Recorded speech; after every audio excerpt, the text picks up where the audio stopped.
Dadaji, I know you love me so much. You take care of me. You want me to become a better person. You bring these wonderful books, these big volumes of, world history and geography and autobiographies. I read them with interest, but I don't remember anything. Of what use are these books if I don't remember anything? Grandfather says, my child, I will answer that question, but first do one thing. Do you see the small basket in which we get coal? He says, yes. Pick it up, go to the stream and fill some water. उसमें से पानी भर के लाओ. Now the grandson is thinking, इस basket में पानी कहाँ से रुकेगा? ये तो टोकरी है. But he says, my grandfather has told me that we go. So he goes to the stream, fills the the basket with water. जैसे ही वापस आता है, उसमें पानी निकल जाता है. Grandfather says, पानी लाए बेटा? He says, नहीं दादाजी, पानी तो नहीं था इसमें. अच्छा बेटा, एक बार फिर से ट्राई करो. So this kid again goes, again comes back. 3-4 चक्कर लगे. Now he's frustrated. He says, दादाजी आप क्या चाहते हो? इस टोकरी में पानी नहीं रुकेगा. कहाँ पानी रुक सकता है इसमें से? And you're trying to make me go to the stream every time. He says, I knew पानी नहीं रुकेगा. But have a look at the basket. टोकरी को देखो. जो टोकरी थोड़ी कोयले की काली से गंदी थी, by dipping in the water frequently, वो थोड़ी साफ हो चुकी. The grandfather tells, my child, हमारा दिमाग, our mind, our brain is also like this basket. जिस तरह पानी ने धीरे धीरे इस बास्केट को थोड़ा साफ कर दिया, similarly, the knowledge that you're learning, you will not retain everything in your mind, but it will somehow clear your thought process, clear your thinking. So, what we say in Hindi, जो ज्ञान रूपी गंगा जो दिमाग के through निकलेगी, कुछ ना कुछ अज्ञान जो है, the darkness जो हमारी है, that will clear away and we will become more knowledgeable.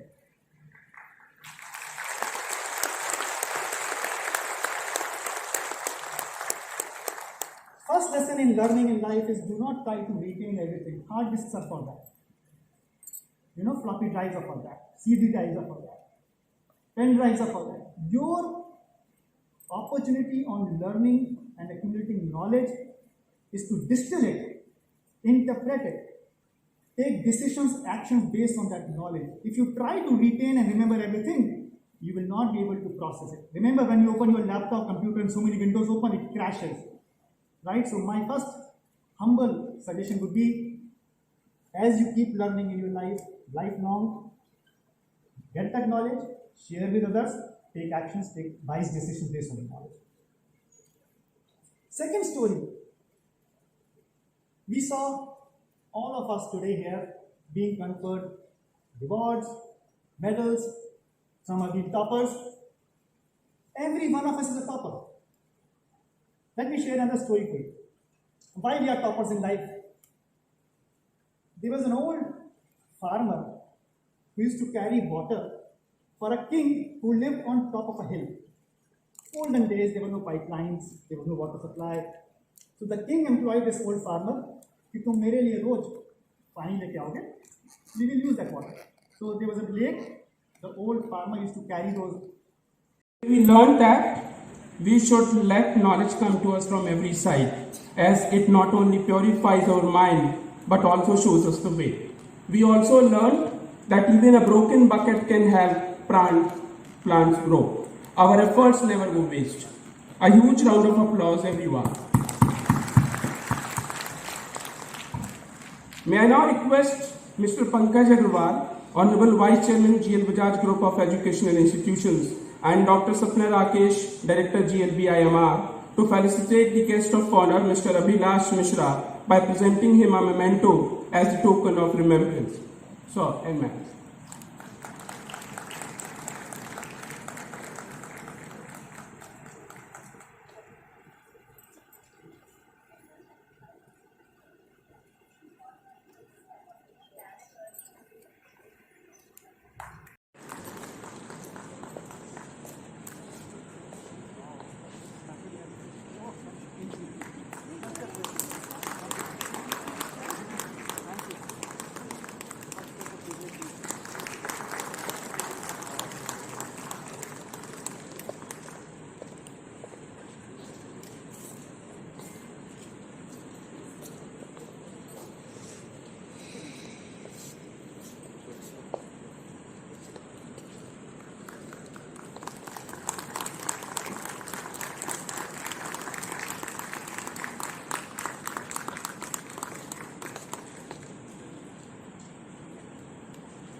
Thank you, sir. Thank you, ma'am. Today we are really proud and elated with the gracious presence of our Honorable Chief Guest, Mr. Bharat Vaklu. Mr. Vaklu is the founder president of the Vaklu Advisory and the founder director of Resilient Leadership and Change Masters. He is the former managing director for India Sikorsky Aircraft Corporation, Stratford, USA, and former group president director, Tata Sons Limited. Mr. Vaklu is a transformational thought leader, futurist strategic consultant, innovative and ethical value creator, leadership coach, and facilitator of beneficial collaborations, international keynote speaker, and author. He is a first-class mechanical engineer from BITS Pilani, a postgraduate from the IIM Bangalore, and has advanced management diplomas from INSEAD France and the University of Pennsylvania's Wharton School of Business. He is also the author of 4 books. Sir is a fellow of the American Guest of the Day, Mr. Bharat Vaklu, for the con.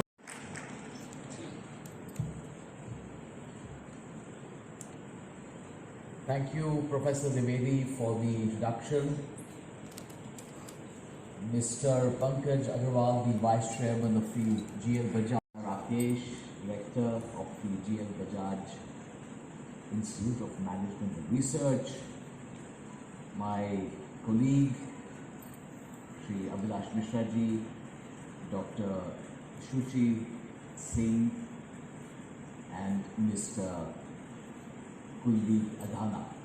I am truly honored to be in your midst today, and before I begin, let me tell you how pleased I am to be here to witness 480 students of the GL Bajaj College receive a diploma. So a round of applause again.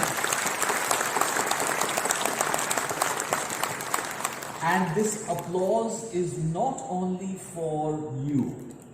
This is equally for your teachers, for your director, for the faculty, the staff, and the quiet and devoted team behind the screens that has been working tirelessly to make sure that you receive your diplomas not just on time, but in a manner which enables you to go back happy as satisfied students of this wonderful institution.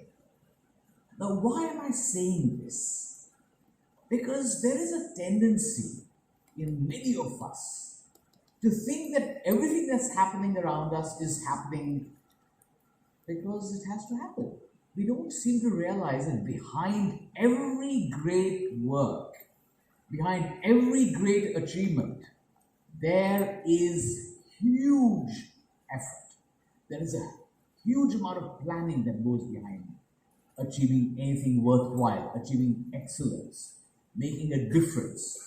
So I'm really, really happy, and I'm glad that you put your hands together again for the people who are behind the screens and the wonderful faculty of your esteemed organization.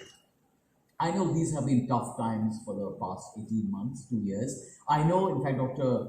Sapna Rakesh was telling me that this convocation was originally planned to be held in 2019 and had to be suddenly postponed because of the pandemic.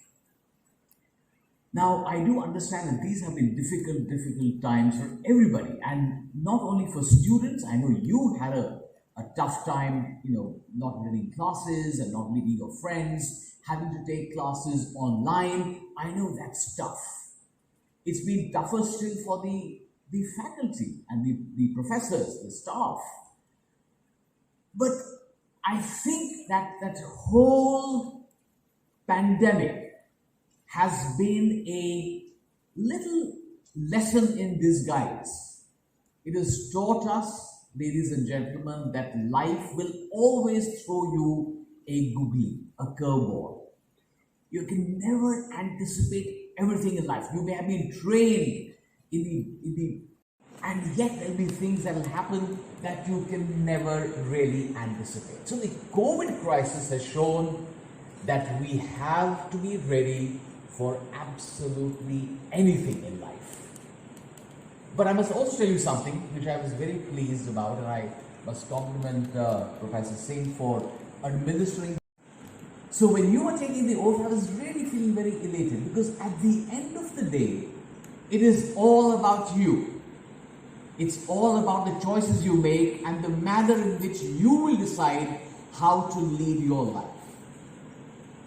So in her introduction, Sapna did mention that I had flown in from Srinagar, which is true, and I had readily said yes, which is also true.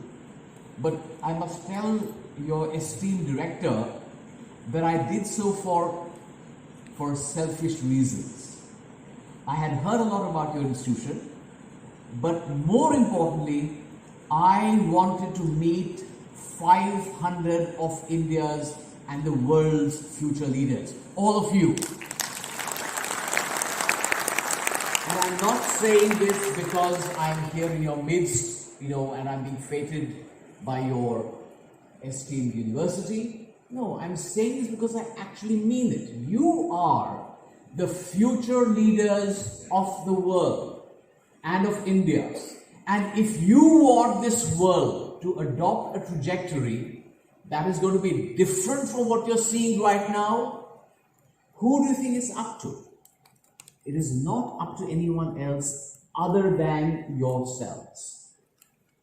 So many of you might be saying, I've just got my MBA. I'm still fresh, I'm still raw behind my ears, I have no experience. Of course, that's how we all start. There is no denying that you're still fresh out of college. But I do sincerely hope you have learned one important lesson right now in these 2 years that you've been here. Have you found your spark?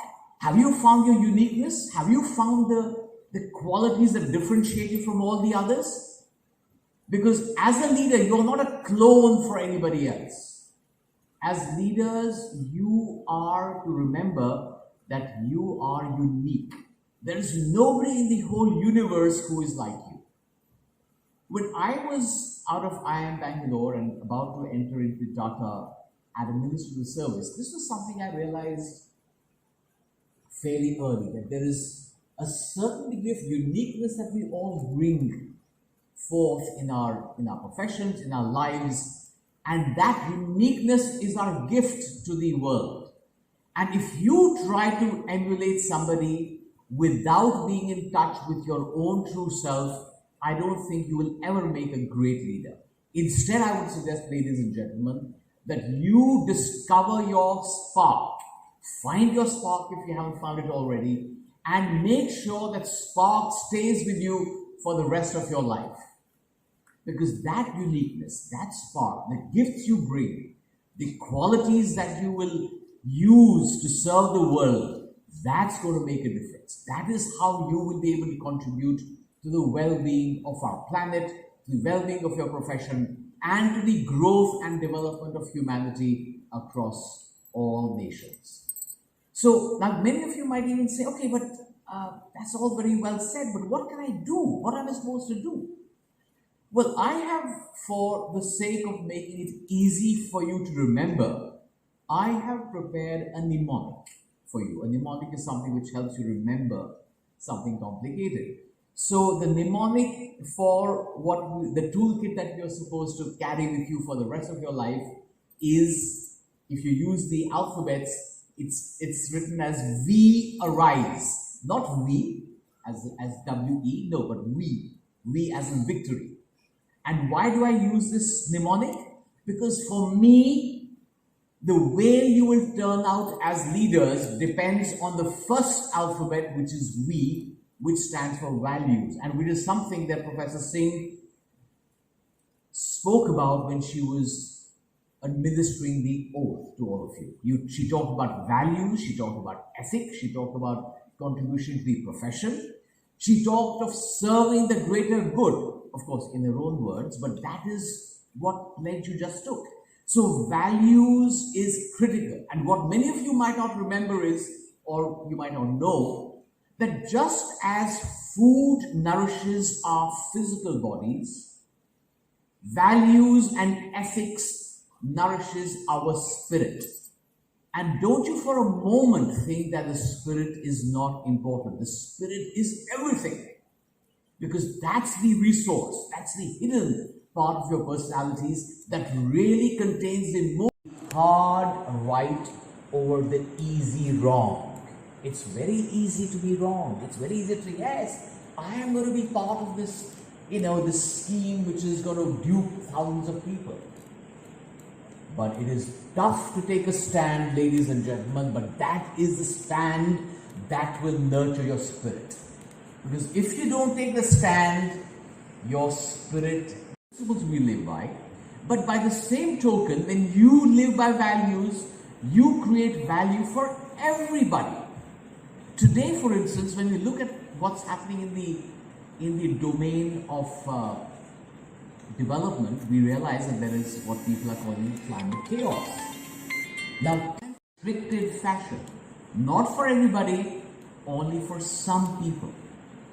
And when you do not appreciate the interconnectedness of all of life, of everything that's happening in this world, if you see yourself as isolated from that, if that is not something you have internalized and you aren't therefore living by values of interdependence, tolerance, which again you spoke about in the oath, if you don't internalize those, you will never create value for all. You will erode value for all.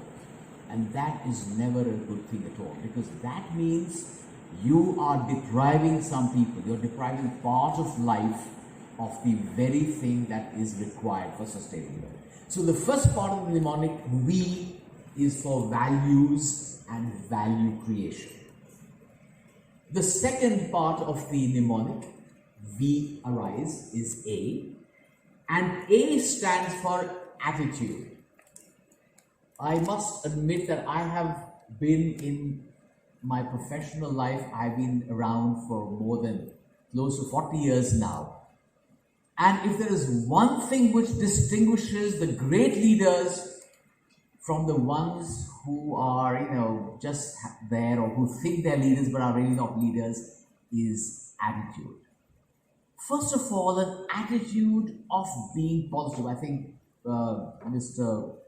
Agarwal mentioned it in his speech as well. He did quote me.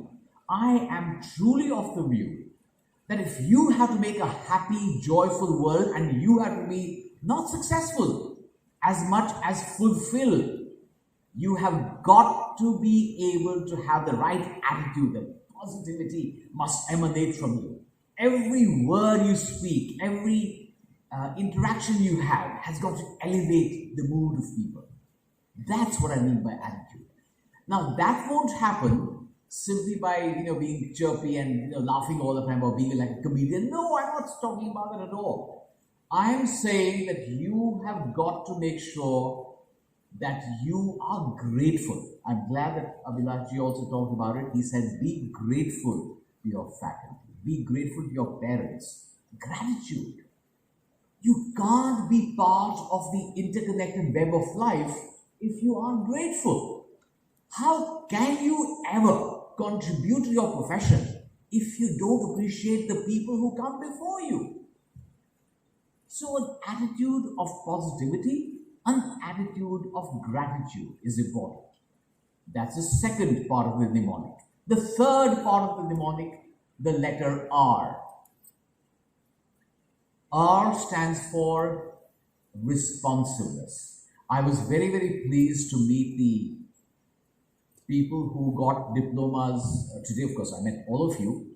I was very happy that some of you got awards for marketing. Some people in the audience today. Now, marketing is nothing if you are not responsive. We talk about customer delight, but customers can never be delighted if you are not responsive. If you don't understand that it's my duty to serve them to the best of my ability. In fact, I must tell you honestly, I was very, very pleased, Dr. Sapna, when I saw that everything was going impeccably, right from the time we donned these rather heavy robes to the time that we actually gave out the medals and the diploma certificates to all of you. Everything was going like clockwork, and the wonderful but hidden team behind the screen were working quietly to make sure that everything was going well. That is a sign of a service orientation that is truly responsive. You can't be a great professional if you aren't responsive to the needs of your profession. And remember, responsive also means that you have got to have the ability to think beyond what you may have learned. And Pankajji mentioned this in his little address. He said, you got to learn and unlearn. Why? Because as I said in the very beginning, the world will throw you curveballs, googlies, and these, by the way,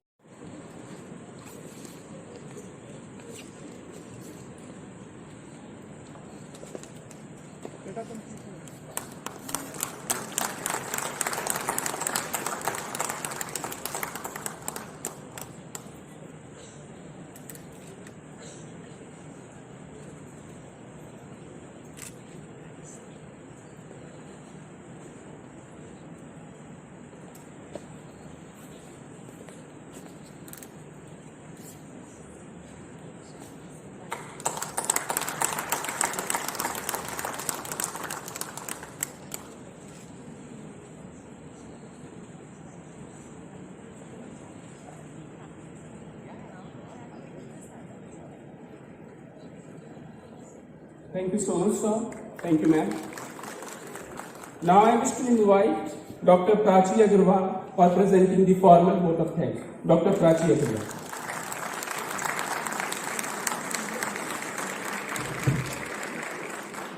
Thank you, sir. The creds, they are truly remarkable and will be remembering it for days longer.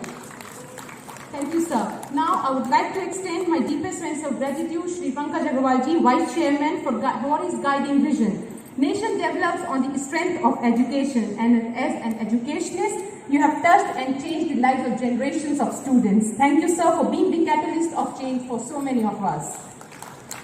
It's a matter of proud moment to thank Dr. Sapna Rakesh, Director, Bajaj Group of Institute of Management and Research, for the astute guidance and leadership, and whose advice and compassionate concern for students is really remarkable. Special thanks to the Registrar, Program Chairperson, Controller of Examination, and the entire convocation team who have been at the forefront of every activity at the campus for shaping and executing the letters for action. Very special thanks to the esteemed faculty members who have not just filled the students' minds with knowledge, but has also ignited a passion for the chosen discipline that will be endured long after the convocation is over. I thank the parents for their trust in us, for trusting by leaving your wards in our care. The non-teaching support staff, the silent workers behind the scenes deserve a special thanks. Thank you to the volunteer students who have been working hard to arrange this event, and the sincere thanks to all the students who have graduated today. Thank you for coming in such overwhelming numbers. Wish you good luck for your future, and yes, keep finding your spark. Thank you.